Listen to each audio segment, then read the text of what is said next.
By the banks of the old Ganges River in Dhaka, the daily grind of life in a country which has kept a secret that has haunted the nation for more than 30 years.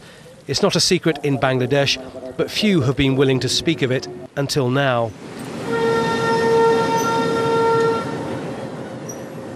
We have the 4 passenger carriage. Yeah. This man was part of that secret. He's a Hindu, and 37 years ago he thought he was going to die. Along with 400 men, women and children, he was loaded onto a train at Saidpur railway station, 6 hours north of the capital, and taken a short way down the track. They're crying, help me, save me, save me, oh God, save me. But no one there, no one there.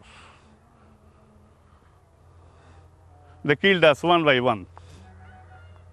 Only 21 people, 21 young men, we jumped from the train and narrowly escaped. They, he says, were Pakistani soldiers and their local supporters. He says he lost 13 members of his family that day, including his father, elder brother, uncle and cousins. It happened during its war of liberation with Pakistan in 1971. This can have only match with some of the Nazi cruelty. What they did to the Jews. And even in Rwanda, I've heard that some people were shocked like this. But this is probably, the cruelest act I have ever heard of. It's hard to imagine, but this place of sport and recreation was once a place of execution and butchery. It's claimed that in 1971, hundreds of people, including women and children, were murdered here by Pakistani soldiers and their local supporters. It was one of 5,000 so-called killing fields which were used during a 9-month killing spree, and for which no one has ever been sentenced to any crime. But that could change.